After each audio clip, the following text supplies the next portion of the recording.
नमस्कार मित्रों, मैं नितिन जैन और आप हमारे साथ देख रहे हैं डिजिटल भारत न्यूज़ साहेगढ़। आज हम आपको मध्य प्रदेश विधानसभा चुनाव का 78 सीटों पर जनता का मूड बताएंगे, तो वीडियो के अंत तक जरूर बने रहें। बीजेपी की दूसरी सूची जारी, लेकिन हाथ अब भी हैं खाली।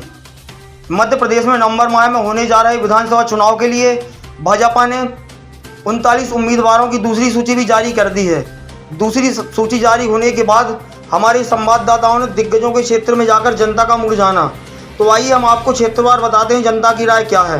सबसे पहले हम बात करते हैं इंदौर विधानसभा की, जहां से भाजपा ने अपने पार्टी महासचिव कैलाश विजयवर्गीय को मैदान में उतारा है। तो इंदौर सीट से कांग्रेस और भाजपा में कांटे की टक्कर देखने को मिल रही है।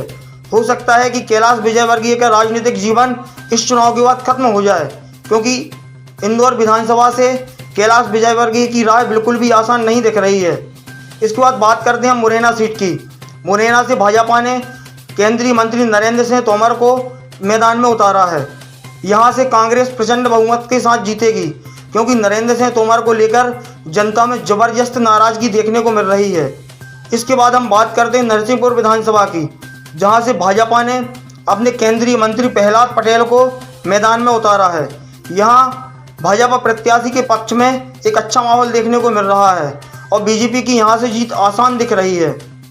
इसके बाद हम बात करते हैं सीधी विधानसभा की, जहां से भाजपा ने सांसद रीति पाठक को मैदान में उतारा है। यहां भाजपा की हार सुनिश्चित है, क्योंकि रीति पाठक का जनता के साथ साथ भाजपा के नेताओं और कार्यकर्ताओं में भी अच्छा खासा विरोध है। कांग्रेस की जीत यहां से बेहद ही आसान है। इसके बाद हम बात करते हैं सतना विधानसभा की, जहां से भाजपा ने सांसद गणेश सिंह को मैदान में उतारा है। गणेश सिंह को जनता नकार रही है। भाजपा कार्यकर्ताओं में भी गणेश सिंह के प्रति असंतोष है। सतना विधानसभा से कांग्रेस की जीत बेहद आसान हो गई है। इसके बाद हम बात करते हैं जबलपुर विधानसभा की, जहां से भाजपा ने अपने पूरे प्रदेश अध्यक्ष राकेश सिंह को मैदान में उतारा है। राकेश सिंह के मुकाबले कांग्रेस की ओर से तरुण भानोत का नाम लगभग तय माना जा रहा है। राकेश सिंह को रिटायर्ड नेता के रूप में भी देखा जा रहा है। पार्टी और जनता में उनकी कोई खास पकड़ नहीं है। यह सीट भी कांग्रेस आसानी से जीतती हुई दिखाई दे रही है। हम बात करते हैं मंडला विधानसभा की, जहां से भाजपा ने केंद्रीय मंत्री फग्गन सिंह कुलस्ते को मैदान में उतारा है। मंडला विधानसभा से भाजपा और कांग्रेस में टक्कर रहेगी। कांग्रेस यदि मजबूत प्रत्याशी उतार देती है तो कुलस्ते भी चुनाव हार जाएंगे। जनता में कुलस्ते के प्रति रोष है और भाजपा का प्रत्याशी बदला भी जा सकता है। जिन दिग्गजों के दम पर भाजपा ने माहौल बनाने की कोशिश की, उनकी ही करारी हार के रुझान से लग रहा है कि भाजपा का यह दाव उल्टा पड़ गया है। अब हकीकत यह है कि भाजपा के बड़े नेता अपनी सीट बचाने के लिए अपनी विधानसभा में जूझते नजर आएंगे और दूसरे प्रदेश के आयातित नेता चुनाव पर्यटन कर लौट जाएंगे। आइए हम बात करते हैं भाजपा द्वारा अब तक घोषित कुल 78 सीटों के ओपिनियन पोल की। तो यहाँ से बीजेपी की केवल 8 सीटों पर जीत सुनिश्चित दिख रही है। वहीं 3 सीटें ऐसी रहेंगी जहाँ कांग्रेस और भाजपा के बीच एक जोरदार टक्कर देखने को मिलेगी। इसके पश्चात 5 सीटें ऐसी रहेंगी जहाँ पर कांग्रेस और भाजपा दोनों की जीतने की संभावनाएं लगभग बराबर रहेंगी।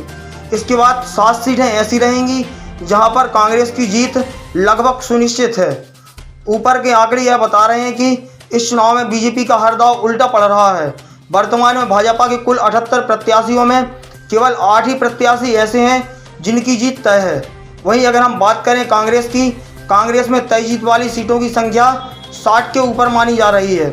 यही वजह है कि मध्य प्रदेश और देश के तमाम राजनीतिक पंडित इस बार भाजपा की करारी हार की भविष्यवाणी कर रहे हैं। जहाँ पहली सूची में भाजपा में नेता के परिवार वालों को टिकट दिया गया, वहीं दूसरी लिस्ट में भी कुछ ऐसे नाम हैं जिन्हें परिवार के लोगों का टिकट काटकर उतारा गया है। इंदौर वन से कैलाश विजयवर्गीय को टिकट दिया गया है। उनके बेटे आकाश विजयवर्गीय 3 नंबर विधानसभा क्षेत्र से विधायक हैं और इस बार भी टिकट के प्रबल दावेदार हैं, लेकिन पिता का टिकट तय होने के बाद उनकी दावेदारी पर संशय है। पिछली बार विजयवर्गीय ने चुनाव नहीं लड़ा था, इस कारण बेटे आकाश के टिकट की राह आसान हुई थी। भाजपा ने केंद्रीय मंत्री फग्गन सिंह कुलस्ते को चुनावी मैदान में उतारा है। कद्दावर आदिवासी नेता फग्गन सिंह कुलस्ते 33 साल बाद विधानसभा चुनाव के मैदान में उतरे हैं। फग्गन सिंह 6 बार के लोकसभा और 1 बार के राज्यसभा सांसद हैं। उन्हें निवास सीट से टिकट दिया गया है। इससे पहले निवास सीट से उनके भाई राम प्यारे चुनाव लड़े थे और हार गए थे। 2013 में राम प्यारे को यहां से जीत मिली थी। इसी तरह नरसिंहपुर सीट से केंद्रीय मंत्री प्रहलाद सिंह पटेल को टिकट दिया गया है। यहां से उनके भाई जालम सिंह पटेल का टिकट काटा गया है।